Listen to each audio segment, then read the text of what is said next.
فاسألوا أهل الذكر إن كنتم لا تعلمون۔ السلام علیکم ورحمۃ اللہ وبرکاتہ، میں ہوں آپ کا میزبان حافظ محمد دانش۔ محترم سامعین و ناظرین، آپ کے سوالات کے جوابات کے لیے ہمارے ساتھ موجود ہیں بٹلہ ہاؤس سے شاہ مسجد کے امام و خطیب مفتی احمد بن محمد ارشد خان صاحب۔ جی مفتی صاحب، حافظ شعیب بلوا کا سوال ہے، قرآن مجید میں زبر زیر پہلے سے ہیں یا بعد میں لگے ہیں؟ بسم اللہ الرحمن الرحیم، الحمدللہ وحدہ والصلاة والسلام علی من لا نبی بعدہ۔ قرآن مجید جب سے نازل ہوا ہے اسی وقت سے زبر زیر پیش یعنی اعراب وغیرہ کے ساتھ پڑھا جاتا ہے۔ ابتدائی زمانے میں قرآن مجید کے نسخوں میں یا جن چیزوں پر قرآن مجید لکھا جاتا تھا، چمڑوں پر، پتوں پر، کھالوں پر، پتھروں پر، ان پر زبر زیر پیش نہیں ہوتے تھے۔ لیکن جب اسلام پھیلتا پھیلتا عجم میں عرب کے علاوہ دیگر ملکوں میں پہنچ گیا تو وہاں کے لوگوں کو قرآن مجید کی تلاوت میں مشقت اور دشواری پیش آنے لگی، تو حضرت ابو الاسود دؤلی رحمۃ اللہ علیہ نے قرآن مجید پر زبر زیر لگانے کی ابتدا فرمائی اور مکمل ہونے سے پہلے ہی ان کا انتقال ہو گیا۔ اس کے بعد حجاج بن یوسف کے حکم سے 3 بزرگان دین نے قرآن مجید پر زبر زیر پیش لگائے ہیں، جن کے نام یہ ہیں: حسن بصری، یحییٰ بن یعمر، نصر بن عاصم رحمہم اللہ تعالی۔ ان حضرات نے قرآن مجید پر یہ زبر زیر پیش لگائے ہیں۔ یہ تفصیل مفتی محمد تقی عثمانی دامت برکاتہم العالیہ نے اپنی کتاب علوم القرآن میں ذکر فرمائی ہے۔ حافظ فضل الرحمان نیپال سے معلوم کرتے ہیں، کیا شادی کے لیے ذات برادری ایک ہونا ضروری ہے یا نہیں؟ شریعت اسلامیہ نے شادی بیاہ کے موقع پر میاں بیوی کے درمیان بہت ساری چیزوں کا اعتبار کیا ہے، کیونکہ اگر میاں بیوی میں یہ تمام تر چیزیں مماثلت، یکسانیت اور ایک جیسی ہوں گی تو اس بات کی زیادہ امید ہوتی ہے کہ میاں بیوی کا یہ رشتہ دیر تک اور بلکہ ہمیشہ ہمیشہ چلتا رہے، فکر و خیال ایک جیسا ہو، اسی طرح معاشرت، رہن سہن ان کا ایک جیسا ہو، برادری اور خاندان یہ ایک ہو۔ ان چیزوں کی وجہ سے میاں بیوی کا مزاج آپس میں مل جاتا ہے اور شادی کا یہ سلسلہ خوشیوں کے ساتھ جاری رہتا ہے۔ اس لیے برادری کا خیال شریعت نے رکھا ہے۔ شادی کے موقع پر ہم بھی برادری اور ذات پات کا خیال بالکل رکھ سکتے ہیں۔ البتہ شریعت میں حضور اکرم صلی اللہ علیہ وسلم کا یہ فرمان مذکور ہے: تنکح المرء لأربع، لمالها ولحسبها ولجمالها ولدینها فاظفر بذات الدین تربت یداک، کہ عام طور پر لڑکی سے 4 چیزوں کی بنیاد پر نکاح کیا جاتا ہے: مالداری کی وجہ سے، حسن و جمال کی وجہ سے، خاندان کی شرافت کی وجہ سے اور دین کی وجہ سے۔ پھر آپ نے فرمایا کہ تم دین کو ترجیح دو، یہ تمہارے لیے زیادہ بہتر ہے۔ لہٰذا اور دینداری کو ترجیح دینا یہ شریعت کی نظر میں زیادہ پسندیدہ ہے۔ راشد بھائی گجرات سے معلوم کرتے ہیں، جل پری کی کیا حقیقت ہے؟ کیا یہ کوئی مخلوق ہے؟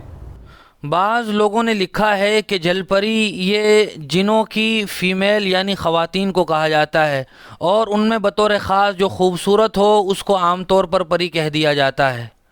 حافظ الطاف انصاری جھارکھنڈ سے معلوم کرتے ہیں، حضرت حسین رضی اللہ عنہ کا سر مبارک کہاں دفن ہے؟ حضرت حسین ابن علی رضی اللہ تعالی عنہ کا روضہ مبارک تو عراق کے مشہور شہر کربلا میں ہے، البتہ ان کا سر مبارک کہاں دفن ہے اس کے بارے میں متعدد اقوال ہیں۔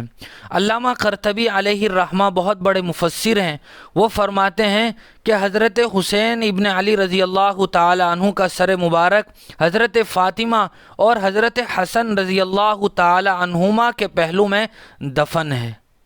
حافظ نعیم اعظم گڑھ سے معلوم کرتے ہیں، فضائل اعمال اور اسی طرح 5 منٹ مدرسہ کتاب کی جب تعلیم ہو رہی ہو تو اس وقت تسبیح پڑھنا کیسا ہے؟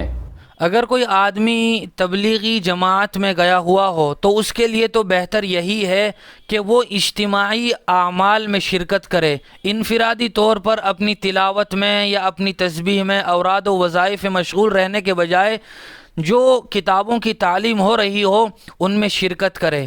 البتہ اگر مسجد میں کسی کتاب کی تعلیم ہو رہی ہے تو آدمی کو اختیار ہے کہ وہ چاہے تو کتاب کی فضائل اعمال کی یا دوسری کتاب کی تعلیم میں مشغول ہو جائے، اسے سنے، یا یہ کہ وہ ایسی جگہ مسجد میں بیٹھ کر تلاوت کرے جس کی وجہ سے دوسرے لوگوں کو دقت نہ ہوتی ہو، پھر وہ اپنی قرآن مجید کی تلاوت کرے، یا یہ کہ تسبیح یا اوراد و وظائف میں مشغول ہو۔ شاہ رخ بھائی کوٹا سے معلوم کرتے ہیں کسی کا وسیلہ دے کر دعا مانگنے کی گنجائش ہے یا نہیں؟ دعا مانگتے ہوئے عام طور سے دو چیزوں کا وسیلہ بنایا جاتا ہے، ایک تو ہے توسل بالاعمال، یعنی اپنے نیک اعمال کا اللہ کے سامنے وسیلہ بنا کر مغفرت کی دعا کرنا، بخشش کی دعا کرنا، یا اپنی کسی حاجت کی تکمیل کی دعا کرنا، یہ بالکل جائز ہے اور ثابت بھی ہے۔ مشہور واقعہ ہے کہ بنی اسرائیل کے 3 آدمی غار میں پھنس گئے تھے، تو انہوں نے اس سے نکلنے کے لیے جو دعا مانگی تھی اور جن چیزوں کو وسیلہ بنایا تھا وہ ان کے نیک اعمال تھے۔ اسی طرح عام طور سے وسیلہ بنایا جاتا ہے توسل بالاشخاص، یعنی نیک لوگوں کو، بزرگان دین کو، انبیاء کو وسیلہ بنایا جاتا ہے، یہ بھی بالکل جائز ہے اور حدیث سے ثابت ہے۔ لہٰذا حضور اکرم صلی اللہ علیہ وسلم کا وسیلہ بنا کر دعا مانگی جائے، یا یہ کہ نیک بزرگوں اور اولیاء کو بنیاد بنا کر وسیلہ بنا کر دعا مانگی جائے۔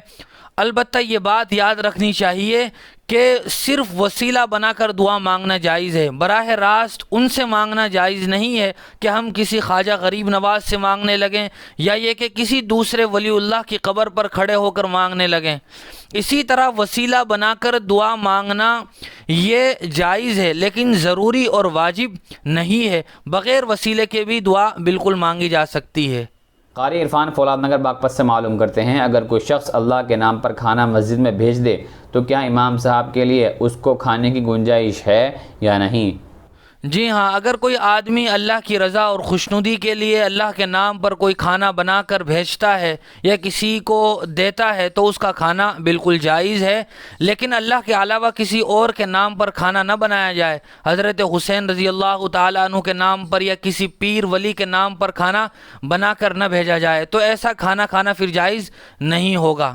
اسی طرح اگر کسی آدمی نے کوئی منت یا نظر مانی تھی، اپنی منت کے پورا ہونے کے نتیجے میں اس نے کوئی کھانا بنایا یا بکرا صدقہ کر رہا ہے، تو پھر صرف غریب اور فقیر آدمی پر ہی وہ منت کا کھانا چل سکتا ہے، مالدار آدمی کو ایسا کھانا نہیں کھانا چاہیے۔ اسی طرح وصیت کے مطابق کسی آدمی نے کھانا بنایا، مرنے والے نے وصیت کی تھی، تو پھر وصیت کا کھانا بھی صرف غریب اور فقیر کھا سکتے ہیں، مالدار لوگ ایسا کھانا نہیں کھا سکتے۔ ایک صاحب کا سوال ہے اگر عورت نفلی روزہ رکھے اور پھر شوہر توڑنے کے لیے کہے تو خاتون کے لیے کیا حکم ہے؟ خاتون کے لیے نفلی روزہ رکھنے کے لیے شوہر کی اجازت یہ ضروری ہے۔ اگر کسی خاتون نے شوہر کی اجازت کے بغیر نفلی روزہ رکھ لیا اور پھر شوہر کسی وجہ سے توڑنے کا حکم دیتا ہے تو بیوی کے لیے وہ روزہ توڑنا ضروری ہوگا اور بعد میں کسی دن اس روزے کی قضا کرنا بھی ضروری ہوگا۔ عین العابدین صاحب بٹلہ ہاؤس سے معلوم کرتے ہیں سجدہ تلاوت ادا کرنے کا طریقہ کیا ہے؟ جب سجدہ تلاوت کرنے لگے تو دل میں سجدہ تلاوت کی نیت کر لے، زبان سے بھی کہہ سکتا ہے، زبان سے اگر کہے تو اس طرح کہہ سکتا ہے۔ عربی کے الفاظ ہیں نویت ان اسجد للہ تعالی عن تلاوت القرآن، یعنی اے اللہ میں سجدہ تلاوت کر رہا ہوں۔ اس کے بعد کھڑا ہو کر وہ سجدے میں چلا جائے اور سجدے میں کم از کم 3 بار سبحان ربی الاعلیٰ کہہ کر پھر سجدے سے سر اٹھا کر کھڑا ہو جائے۔ سجدہ تلاوت کا یہ طریقہ افضل ہے۔